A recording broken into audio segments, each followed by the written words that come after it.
Bienvenido a este episodio especial del podcast Destino Panamá. Hoy nos acompaña un diputado que desde orígenes muy humildes ha construido una carrera política marcada por la lealtad y la firmeza.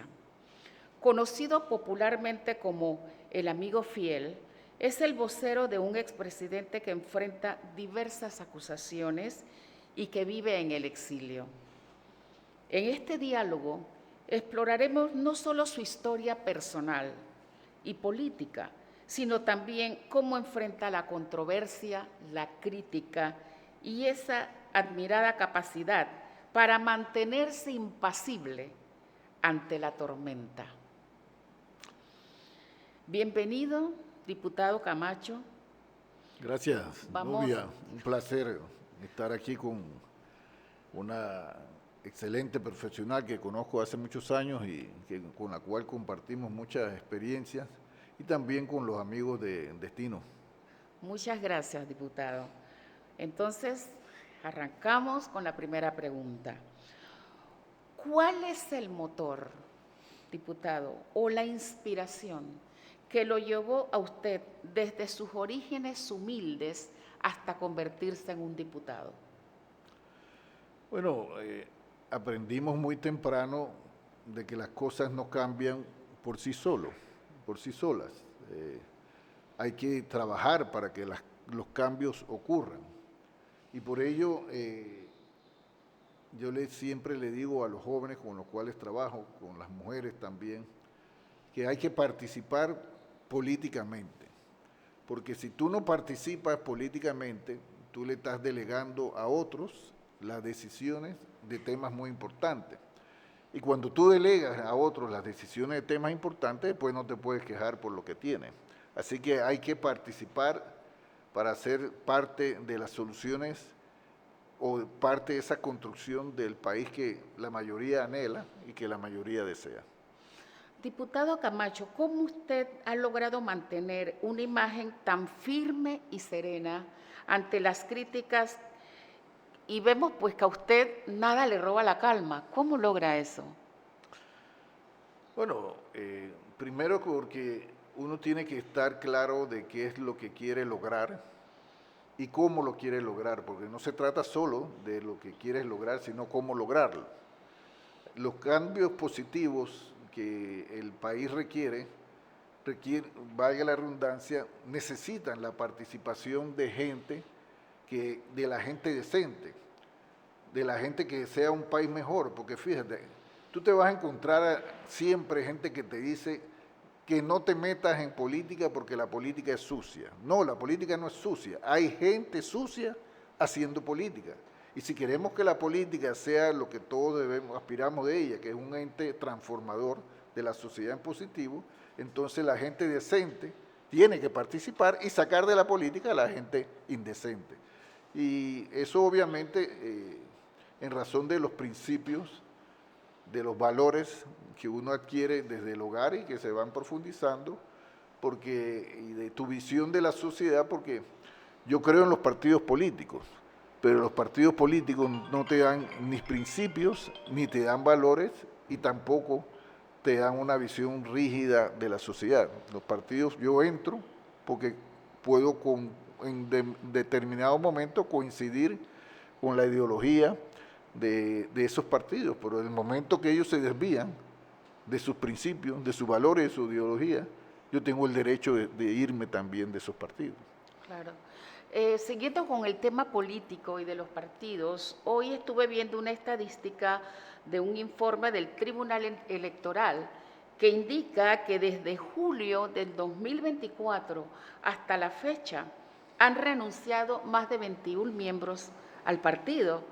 Eso realmente me llama la atención porque por lo general cuando el partido que gobierna, la gente no se va. O sea, ¿qué ha pasado ahí? Bueno, no sé exactamente la cifra, pero hay un elemento que es importante determinar.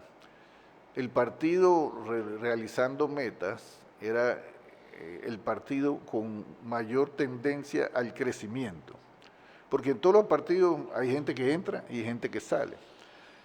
¿Cuál ha sido el cambio? Que el partido Realizando Metas cerró su libro de inscripciones. Y al cerrar su libro de inscripciones, obviamente nadie puede entrar en el partido, entonces lo que se reflejan son las renuncias que se pueden dar por diferentes razones en Nubia, porque en un partido hay gente que entra por diferentes razones. Por ejemplo, hay mucha gente que se inscribe en los partidos porque piensa que ahí le van a garantizar un puesto de empleo. Y no hay partido que le pueda garantizar en gobierno a toda su membresía ni a todos los que votaron con ellos un puesto de empleo, porque además está el hecho de que el gobierno no debe ser precisamente el mayor generador de empleo, eso está llamado a hacerlo la empresa privada. Ahora, cuando la empresa privada no está en condiciones de generar ese empleo, el empleo del gobierno pesa, ¿no?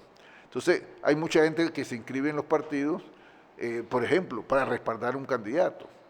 Y si ese candidato no gana, generalmente, el candidato y la persona que se inscribió pueden salir de ese partido. Hay diversas razones. Hay quienes, como yo, por ejemplo, nos inscribimos en un partido porque pensamos o sentimos que ese partido y lo que plantea ese partido va acorde con nuestros principios y nuestros valores, porque yo te insisto, los principios de Luis Eduardo Camacho son de Luis Eduardo Camacho, los valores de Luis Eduardo Camacho son de Luis Eduardo Camacho, no me los da el partido, porque imagínate que hay gente que escucho, no, tú no tienes principios ni valores porque te cambiaste de partido, entonces tú me estás diciendo que el partido te lo dio, antes que tú llegaras no lo tenía, no. Nosotros como seres humanos tenemos principios y valores que compartimos con personas que tienen el mismo partido político y que si los partidos apartan de esos principios y esos valores, nosotros tenemos todo el derecho de abandonar esos partidos políticos. Un diputado dijo recientemente que el presidente o el expresidente Ricardo Martinelli no puede manejar el partido desde Colombia. ¿Es cierto que se está manejando de esa manera? ¿Qué tiene que decir al respecto? Mira, la conducción o el liderazgo de una persona no tiene que ver en qué lugar se encuentra esa persona. Un líder, más, te lo pongo, el liderazgo de una persona no tiene que ver ni siquiera con un cargo. Tú puedes tener un cargo y no eres líder. Tú puedes ser presidente de un partido y estar aquí y no eres líder. El liderazgo de Ricardo Martinelli, dentro de Realizando Metas y fuera de Realizando Metas, es un liderazgo probado. Y si alguien tenía alguna duda, tiene que reconocer que con Ricardo Martinelli en la elección pasada hizo lo que no había logrado hacer ningún partido, ni ningún dirigente político, que es endosar su liderazgo político a un candidato y llevarlo a ganar la presidencia. Yo te destaco el hecho de que Ricardo Martinelli, hoy en día, fíjate, Ricardo Martinelli tiene 14 años de sufrir persecución política. Dentro de esos 14 años, tuvo un primer proceso que lo llevó 2 años a la cárcel, 1 año en Estados Unidos, esperando el tema de extradición o luchando contra la extradición, y otro año en Panamá, en el Renacer, cuando se estaba dando el proceso en sí. Además de eso, Ricardo Martinelli tiene una condena política, porque para mí está claro que fue una condena política, que lo inhabilitó a la presidencia, que lo condenó a no sé cuántos años y a no sé qué multa, y hoy en día cualquier encuesta que tú hagas te muestra que Ricardo Martinelli tiene los positivos más altos de cualquier dirigente político, y eso está probado. Entonces, ¿eso qué te quiere decir? Que aquí algunos medios y algunas personas pueden tratar de convencer a los panameños de que Ricardo Martinelli es tal o cual cosa, pero los panameños ven a Ricardo de otra manera. ¿Cómo ven? ¿Cuál es el liderazgo de Ricardo Martinelli? Si me pregunta a mí su principal fortaleza, y esa se lo digo a él mismo, porque a veces yo creo que ni él mismo está claro en dónde radica su fortaleza. Su fortaleza radica en que la gente lo ve a él como una persona que produce resultados y que esos resultados le cambian su vida, y por eso que cuando le comparan la gestión de gobierno, yo recuerdo cuando Ricardo salió del gobierno, el gobierno tenía 78% de aprobación y Ricardo Martinelli tenía 72% de aprobación. Usted habla de que es persecución política. y algunos otros también, una gran cantidad de panameños hablan también que es persecución política, pero los hijos del expresidente fueron condenados en Estados Unidos y es otra jurisdicción, o sea, no es ni siquiera Panamá. ¿Cómo se justifica eso? Pero mira, primero que todo, yo acostumbro no meterme en los temas de los hijos, porque yo no me meto en los temas de la familia de nadie, ni de adversarios ni de amigos. Pero yo sí te puedo decir algo, yo he escuchado decir falsamente a muchas personas, políticos e incluso abogados, que los hijos de Ricardo Martinelli habían acusado a Ricardo Martinelli en Estados Unidos, y eso nunca ha ocurrido.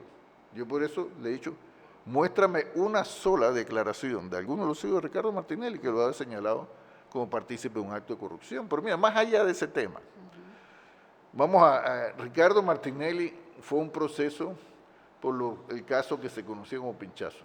Tuvo 2 absoluciones, no una, ¿no? 2.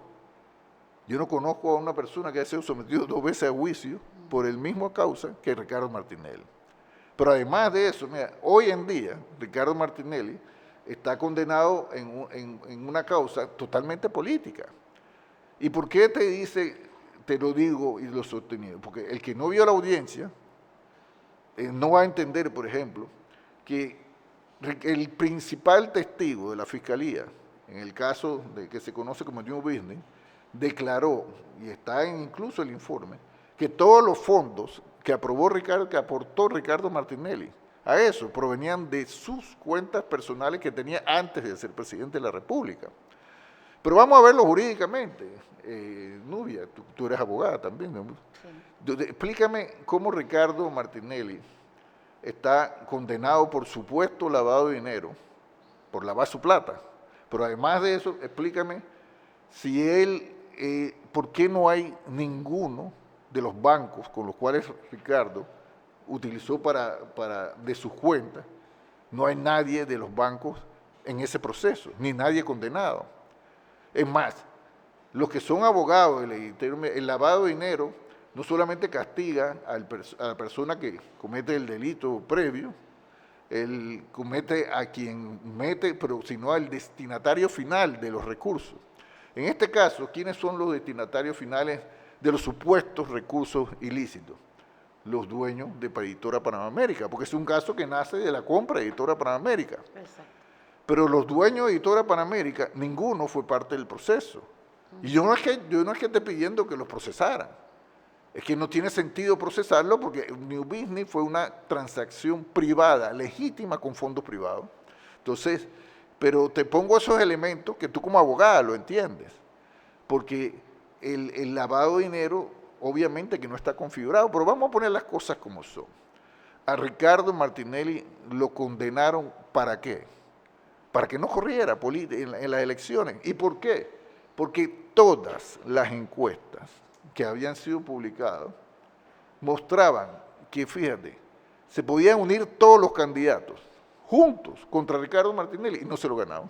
Eso lo decían las encuestas. Entonces hubo una decisión política y la mayor prueba de ello son los elementos que te menciono y que tú como abogada lo entiendes y que hemos reiterado a los panameños, pero bueno, hubo una decisión política y por eso que yo siempre he planteado que el problema, nosotros cuando pedimos que se revoque la condena contra Ricardo Martinelli, no le pedimos que tuerzan la ley. Lo que estamos pidiendo es que se enderece la ley que fue torcida para condenar políticamente a Ricardo Martinelli. Siguiendo con ese tema, ¿el partido RM es gobierno o es oposición? Nosotros llevamos a José Raúl Mulino a la presidencia, somos parte de este gobierno. Pero ahora, eso no quiere decir que, y es normal, que todo el mundo de Realizando Metas esté conforme con lo que ha ocurrido después de las elecciones. Porque te quiero decir algo, hay muchas bases de Realizando Metas que están inconformes porque no se le han dado respuesta a sus aspiraciones de tener acceso a una plaza de gobierno para aportar en sus conocimientos al desarrollo del país. Porque, como yo te dije, fíjate, no hay ningún gobierno que pueda nombrar a todos los miembros del partido o a todos los que votaron por él. Hay gente que cuando está en campaña engaña a la gente, no te preocupes, yo te voy a nombrar. No hay nadie que pueda hacer eso. Por eso yo nunca hago eso. Sin embargo, hay gente que lo que le molesta a muchos miembros del partido es que todavía hay encargos importantes y algunos no tan importantes, me refiero en nivel jerárquico, gente que fue parte de lo que destruyeron el país.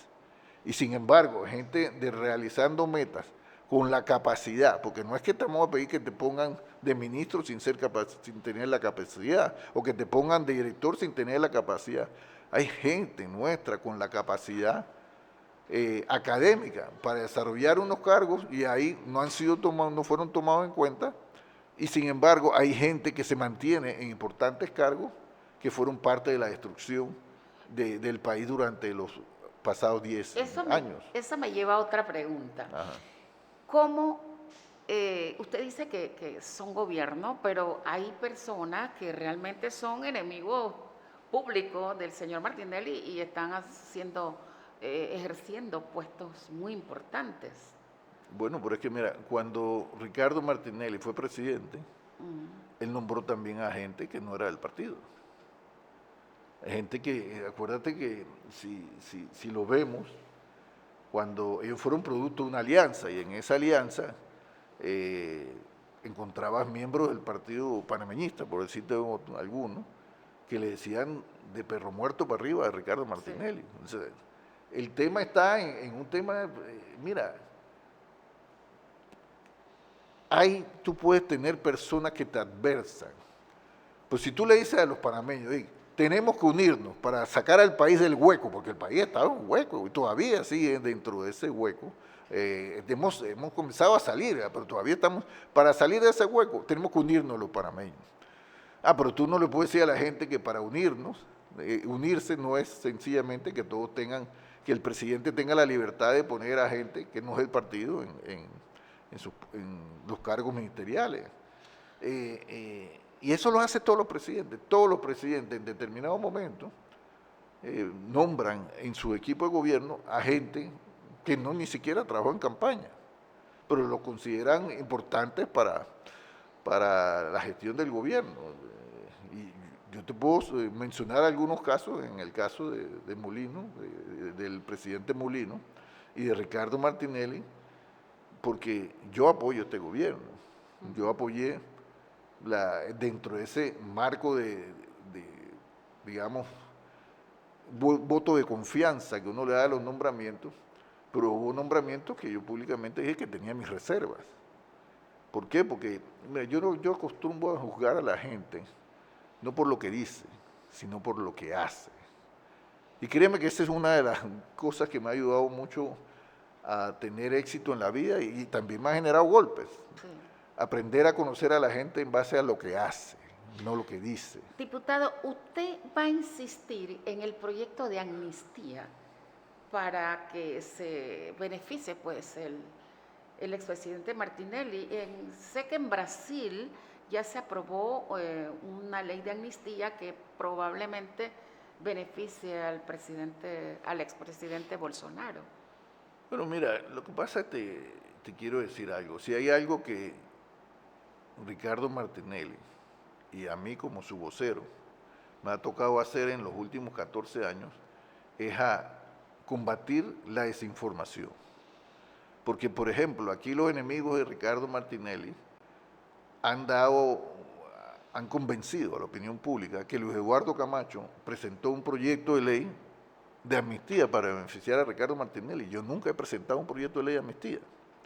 Yo presenté un proyecto de ley que desarrolla las normas constitucionales que definen, que otorgan al presidente la facultad de otorgar indultos y a la Asamblea la facultad de otorgar amnistía. Igualmente, eso tenía también que ver con la regulación de otras medidas cautelares. Pero el proyecto que yo presenté por ningún lado concedía amnistía, porque lo que yo buscaba, entre otras cosas, era que se pudiera tener en una norma jurídica la definición de cuáles eran los delitos políticos. Porque en Panamá te dice la Constitución que al presidente le corresponde otorgar indultos por delitos políticos y a la Asamblea otorgar amnistía por delitos políticos, pero ni la Constitución ni ninguna norma te dice estos son los delitos políticos. No lo definen. Entonces, eso es lo que buscaba, entre otras cosas, porque no era solo materia de desarrollar la norma que establece que se puede otorgar amnistía, sino la que establece el indulto. Porque antes, por ejemplo, el indulto y la amnistía tenían el mismo efecto jurídico, te extinguía la acción penal y la pena. Ahora, luego de algunas décadas, la amnistía te extingue la acción penal y la pena, pero el indulto solo te extingue la pena, no la acción penal. Exacto. Que son figuras que tú como abogada puedes entender perfectamente. Por eso para mí es importante, porque Nubia, si yo digo, bueno, los delitos políticos, si yo me voy a lo que dice la Corte, que parte del problema que yo critiqué ese fallo en su momento, yo dije, la Corte no puede legislar vía fallo. La Corte tiene, sus magistrados tienen iniciativa legislativa. Si ellos quieren determinar cuáles son delitos políticos, que impulsen una ley. Pero ellos no pueden vía fallo legislar, que fue lo que hicieron, cuando ellos en un fallo dijeron que los delitos políticos eran los delitos contra la personalidad interna e internacional del Estado y otro tipo de delitos. No obstante, te quiero decir algo. Si tú eres una persona que está siendo perseguida políticamente, te abren un proceso políticamente, ¿tú cómo vas a entrar en una amnistía? Porque eres tú el que está siendo perseguido con un caso jurídico que te fabricaron. Y esto lamentablemente en Latinoamérica, inclusive en Estados Unidos, se ha vuelto casi una costumbre de abrirle procesos políticos a los candidatos que tienen opción política para sacarlo de la carrera vía jurídicamente. Ahí está, el caso de Trump era uno de los que decían que se lo estaban haciendo. El caso de Lula en Brasil, para ponerte un ejemplo. Y hay otros países donde las figuras políticas le han abierto procesos políticos para sacarlo de la carrera. ¿Por qué? Porque los números de las encuestas te muestran que si esa persona participa, gana, como te repito, eso estaba claro en todas las encuestas. Si Ricardo Martinelli corría en las elecciones del 2024, así salieran todos los otros candidatos, no se lo ganaban. Entonces, ¿qué le quedó? La suciedad de utilizar un proceso penal para inhabilitarlo políticamente, porque eso es lo que buscaba, el fin era ese, sacarlo de la carrera. Diputado, usted es conocido por todos como el amigo fiel y pues ha sido el vocero del expresidente desde hace muchos años. Aparte usted es el secretario general de RM. ¿Qué significa para usted esa lealtad, especialmente ante circunstancias tan difíciles que usted ha pasado, ¿no?, en relación con el expresidente? Yo creo que yo he demostrado con toda claridad que yo soy amigo de la persona, no del puesto. Hay muchas falsas amistades que son amigos de los puestos, y no me refiero solo en el gobierno, en la empresa privada. Tú te ganas muchas amistades en razón del cargo o del puesto que tú ocupas. Pero, ¿por qué yo me considero amigo de Ricardo Martinelli? Porque yo a Ricardo Martinelli yo siempre le voy a decir lo que yo opino. Así no le guste a él. Porque el amigo tiene que decirte la verdad. Porque los amigos del puesto, cuando tú estás cometiendo un error, ellos te van a decir, dale, que adelante, que vas bien. Cuando tú estás, tus amigos verdaderos, cuando tú estás cometiendo un error, te dicen, hey, por ahí vas mal. Ahora, como yo siempre he dicho, los amigos y los asesores solo asesoramos, solo aconsejamos. La decisión es de cada uno y las consecuencias también son de cada uno. Entonces, ¿por qué soy amigo fiel? Porque yo soy amigo de la persona en las buenas y en las malas. Yo no he dicho nunca que Ricardo Martinelli es perfecto, porque yo no soy perfecto. Perfecto es solo Dios. Entonces, lo que yo sí lo he defendido, en razón de las cosas que yo puedo defender. Si hay algo que no puedo defender de Ricardo Martinelli, no lo defiendo, sencillamente. No voy a justificarlo por justificarlo, pero las cosas que yo defiendo del gobierno de Ricardo Martinelli y de Ricardo Martinelli son cosas que yo puedo probar. ¿Y considera usted que esa lealtad que usted tiene contra el expresidente le podría afectar en algún momento sus decisiones como diputado o sus decisiones políticas? No, porque mira, que yo sea amigo de Ricardo Martinelli no quiere decir que yo siempre estoy de acuerdo con Ricardo Martinelli. Ricardo Martinelli, y yo le respeto y le pondero eso, que él me dice, fíjate, por ejemplo, él me dice, yo tenía una relación laboral también con Ricardo Martinelli, Sí. pero si Ricardo me pedía a mí algo que yo consideraba que no debía hacer, yo decía, no voy a hacer eso, Ricardo. Y él siempre me respetó eso. Como dirigente político, si él me dice, Camacho, vamos a hacer esto, yo digo, y yo no creo que ese es el camino, yo digo, conmigo no cuentes. Igual sucedería en el caso de él. Entonces, amigo no es el que hace siempre lo que tú quieres. Amigo es el que está contigo en la buena y en la mala, a pesar de tus errores. Y yo creo que esa es la diferencia entre uno y otro. A Ricardo Martinelli, nosotros hemos tenido discusiones políticas en el pasado, en el presente y seguramente lo vamos a tener en el futuro, porque él tiene, para mí, ha sido el mejor presidente que ha tenido Panamá, pero no quiere decir que fue un presidente perfecto, cometió errores en algunas decisiones. Yo se lo dije a él en privado, porque el amigo no sale con un megáfono diciendo, mira, se equivocó, no. Yo se lo hice a él, así mismo como si tú tienes una persona en la cual tiene una relación laboral de tu jefe, tú a tu jefe le dices en privado, yo creo que la estás dañando con esto, te va a traer problemas. Y no me refiero a problemas jurídicos, sino problemas en una empresa, en lo que tú quieras. Políticamente opera lo mismo. ¿Usted ha pensado alguna vez separarse de su jefe o decir, mira, llego hasta aquí llego? Porque la presión ha sido grande para Mira, usted, me imagino. Nubia, yo tengo amigos muy antiguos como tú, que se pelearon conmigo por ser amigo de Ricardo Martinelli. Y yo tengo, Ricardo Martinelli ha peleado conmigo muchas veces por ser amigo de otras personas. Y tú sabes que yo le digo a esos amigos, y le digo a Ricardo Martinelli, mira, los amigos de ustedes los escogen ustedes. Los amigos míos los escogen míos. Yo los escoge el Eduardo Camacho. Yo le he dicho a Ricardo Martinelli y a otros amigos, mira, tú tienes amigos que a mí no me simpatizan. Pero yo nunca te voy a decir no andes con ellos, porque si son tus amigos, tú los escoges. Yo lo que puedo hacer es que cuando tú estás con esos amigos, yo no ando contigo. Así de sencillo.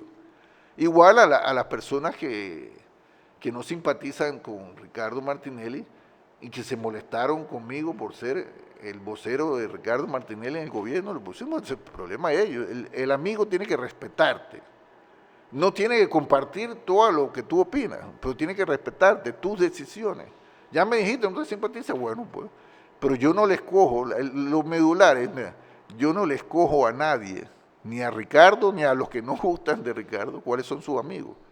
Yo los escojo y ellos no me pueden a mí escoger cuáles son con mis amigos. Mira, yo sé que le duele mucho a sobre todo estos amigos que no gustan de Ricardo Martinelli, pero Ricardo Martinelli no fue perfecto, ciertamente, pero yo te puedo probar con números, indicadores socioeconómicos, que Ricardo Martinelli, yo tengo 66 años de historia, de vida, empecé a los 15 años en la política, en los grupos estudiantiles, tú lo sabes, Nubia,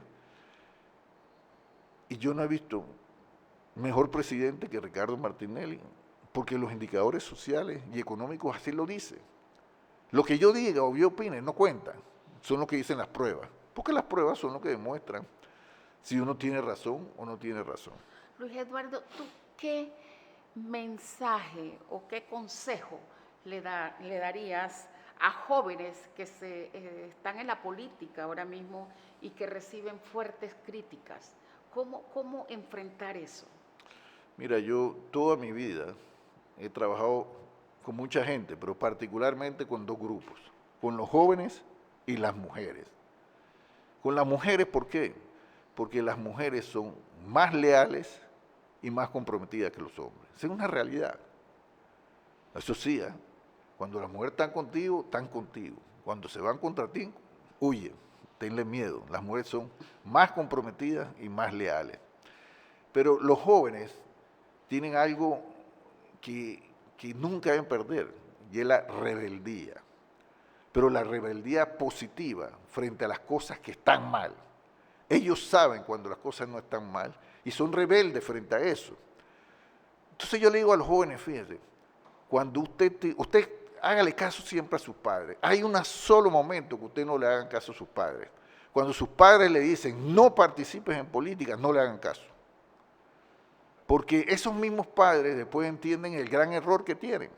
Porque cuando ellos le dicen a sus hijos, estudia, dedícate a estudiar, que no te preocupes por lo que está pasando en tu comunidad, lo que está pasando en tu país, estudia, estudia. Bueno, después ese joven, cuando es un joven, un adulto que no le importa nada con lo que está pasando, esos mismos padres le dicen, pero coño, a ti no te importa nada con lo que está pasando en el país, pero si tú le dijiste que no le importara. Ellos son el producto de una mala educación. Mala educación no me refiero a académica, sino una mala educación en el hogar. Los jóvenes tienen que esa rebeldía natural del joven, que debe ser orientada a seguir luchando, y yo por eso también quiero trabajar con los jóvenes, pues se me pega, se me mantenga esa rebeldía. Yo soy rebelde, pero contra las cosas negativas. Cuando tú le quitas al joven la rebeldía positiva, ¿tú sabes qué va a buscar? La rebeldía negativa. Y ahí es que surgen las pandillas y los pandilleros. Porque la gente se equivoca, las pandillas no son un problema de estatus económico. Pandilla hay, sí en San Miguelito, sí en Chorrillo, pero pandilla hay en Costa del Este también. Pandilla hay en Bellavista, en Marbella, en los lugares de clase económica fuerte. Hay pandillas, tienen hijos pandilleros, porque la pandilla no es un tema de falta de recursos económicos, sino falta de una orientación moral, una educación en valores. Y eso, yo por eso siempre hablo de que nosotros tenemos que darle a los jóvenes ejemplos positivos. Yo siempre menciono, yo nací en una casa de inquilinato. Esa casa de inquilinato que tenía 80 cuartos y no sé, como 6 o 8 baterías de baño, ahí salieron doctores, ahí salieron ingenieros, ahí salieron contadores, salió gente con preparación, pero salía mucha gente, sobre todo, la mayoría de la gente era gente decente, gente honrada.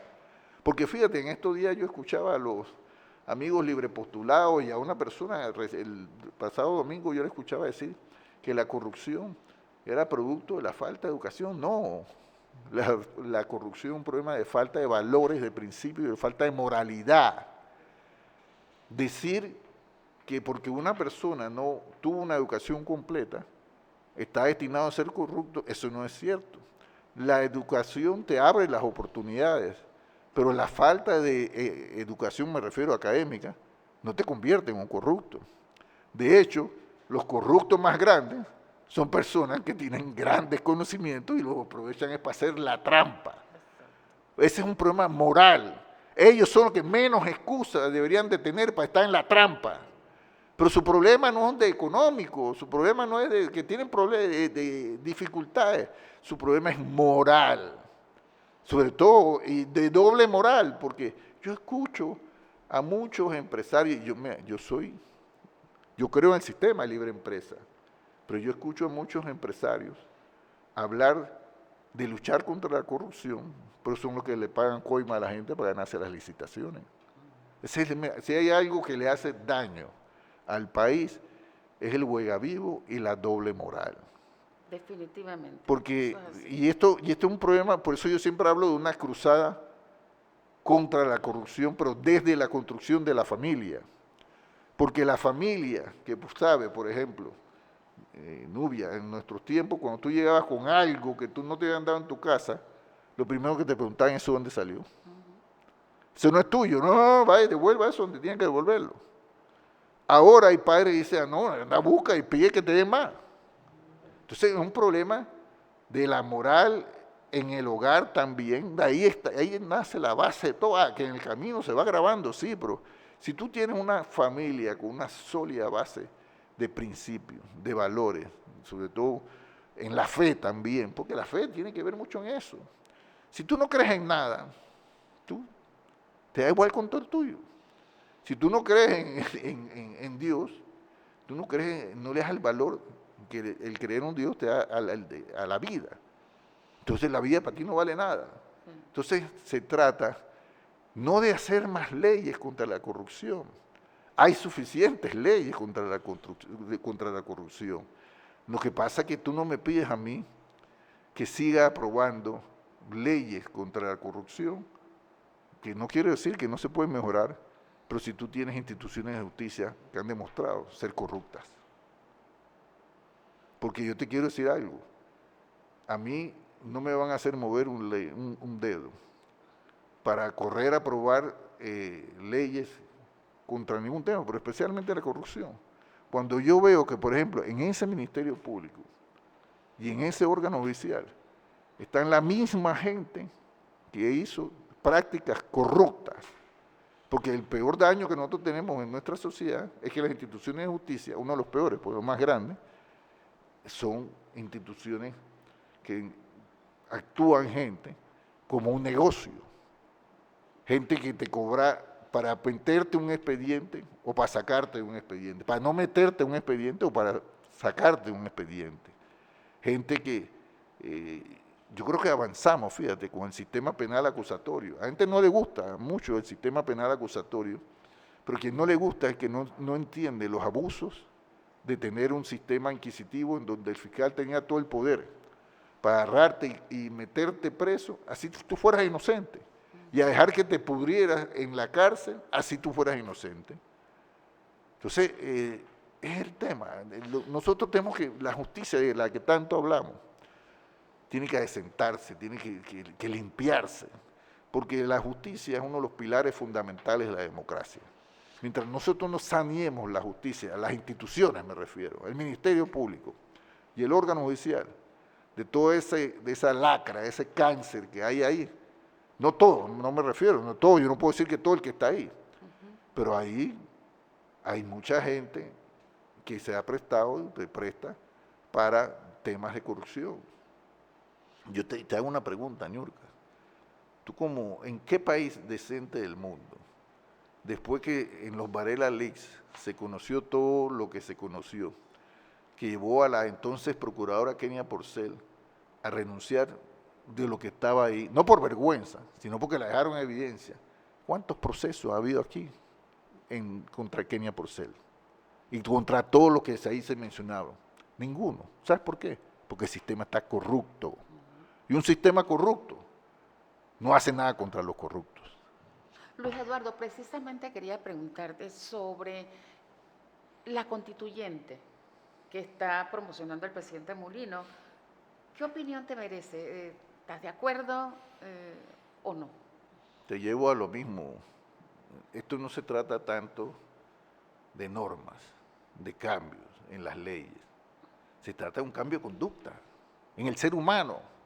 Tú no puedes cambiar una sociedad que está por el mal camino si tú no cambias la conducta de quienes pertenecemos a esta sociedad.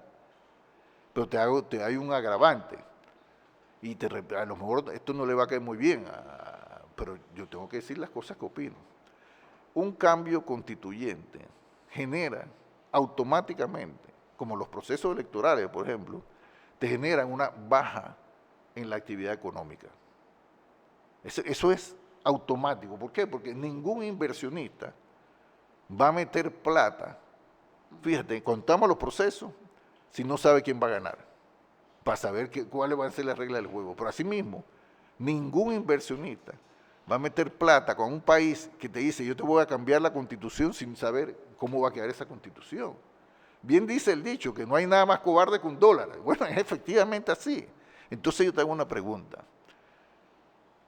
Yo en algunos momentos he dicho, bueno, pareciera que se la salía, pero en este momento meterse en una reforma constitucional que va a parar la economía más allá de lo que ya está, no le vamos a hacer ni un bien al país.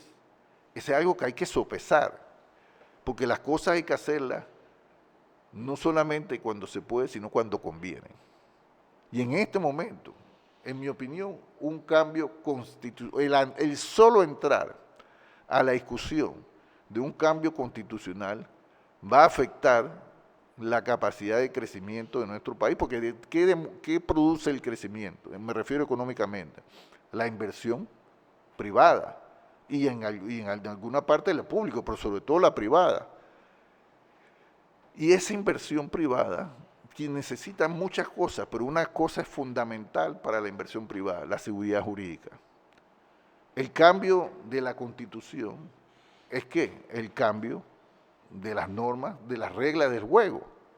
Y entonces la gente va a esperar cómo quedan las reglas del juego.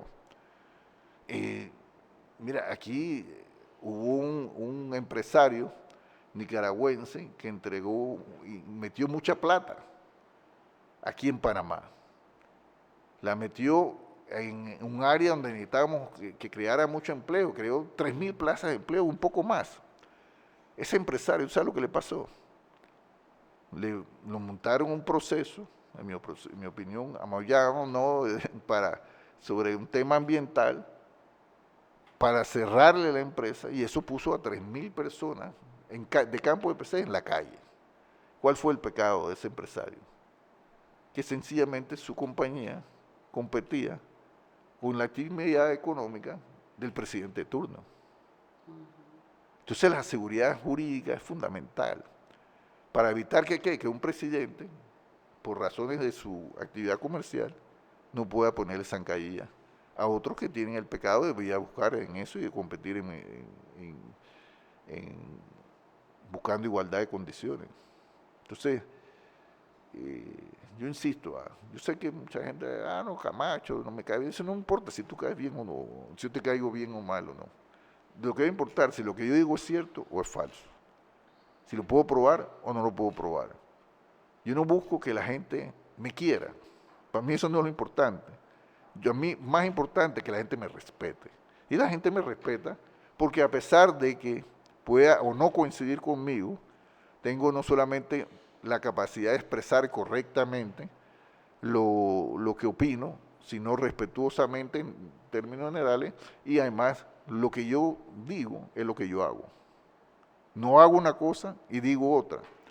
Y si tú dices, ¿por qué tú siempre estás tranquilo? Porque yo me preparo. Me preparo porque cuando yo voy a un debate, un programa como esto, yo estoy mentalmente preparado. Para lo que tú me vas a preguntar, yo sé que te dije cuando empezamos, pero pregúntame lo que tú quieras. Porque yo estoy preparado para los cargos que tengo y para muchos otros cargos. Porque yo sé qué clase de país yo quiero construir y sé cuáles son los problemas de ese país y cuáles son las fortalezas de este país. Pues no solamente conocer lo malo que pueda tener el país, hay que conocer lo bueno, porque si tú no conoces lo bueno, no vas a saber qué cosa tú tienes que darle mayor impulso desde el mandato del gobierno para que la economía crezca, porque fíjate, no es que Panamá no crece económicamente. Algunos dicen, mira, somos el más alto en Latinoamérica, 4%, ok, 4.5%. Esa es una realidad. Pero la realidad es que ese 4.5% no se produce en las actividades económicas que más empleo generan. Y a eso hace más insuficiente a que no tenemos un crecimiento económico ni sostenido ni suficientemente robusto para que hoy en día no exista un 10% de desempleo formal, porque el principal problema de este país es hoy en día la falta de empleo. Porque cuando tú no tienes empleo, no tienes para darle comida a tu familia, no tienes para pagar las obligaciones, no tienes para pagar, echarle gasolina al carro, para pagar la educación de tus hijos. Ese es el principal problema del país. Y es frente a ese problema que nosotros debemos unirnos alrededor del gobierno de José Raúl Mulino, porque les guste o no, aunque los que no votaron por él, ese es el presidente de la República. Tenemos que apoyar a José Raúl Mulino en las cosas que él está haciendo para que la economía panameña se fortalezca. Algunas cosas le van a gustar a la gente, otras no. Pero ser gobernante no es fácil. Ser gobernante es saber que tú tienes que tomar decisiones para beneficio del país, pero que esas decisiones van muchas veces a afectar a grupos que, fíjate, que no quieren que el país cambie. No quieren, porque quieren que el país siga siendo el mismo. ¿Por qué? Porque ellos en ese país, ellos tienen privilegios, ellos tienen ventajas. Y nosotros necesitamos un país que cambie. Hay muchas cosas que podemos y debemos hacer juntos. ¿Cuál es el principal problema de los panameños? Que nos fijamos más en las cosas que nos dividen y no en las cosas que nos unen. Si nos fijáramos más en las cosas que nos unen y trabajamos juntos, créeme que no tuviéramos tanto problema. Bueno, muchas gracias, diputado Luis Eduardo Camacho, por habernos acompañado. Camacho Castro, el amigo Camacho, fiel. Camacho Castro, el amigo fiel, él lo reconoce. Es un placer Y para eso es compartir contigo, Nubia, porque fíjate, ¿tú sabes por qué puedo compartir contigo de esa manera? Porque tú me conoces y tú sabes que yo no te estoy diciendo nada que yo no haga. Es lo que he hecho durante mi vida, con mi virtud y su defecto, porque tengo bastantes defectos, pero no soy una persona ni de doble discurso, ni de una vida falsa. Puedo tener muchas deficiencias como ser humano, porque la vida todos los días es una escuela donde tenemos que tratar de ser mejores seres humanos.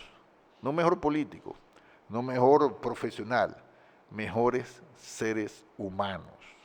Eso es lo que requiere, es una vida, la vida, en Panamá y en el mundo, que la gente busque ser todos los días un mejor ser humano. claro. Muchas gracias otra vez, diputado Camacho Castro. Y a ustedes también, muchísimas gracias por estar con nosotros. Un saludo a en la esta gente entrevista de hoy. Destino, ¿eh? A los que me quieren y a los que no me quieren también.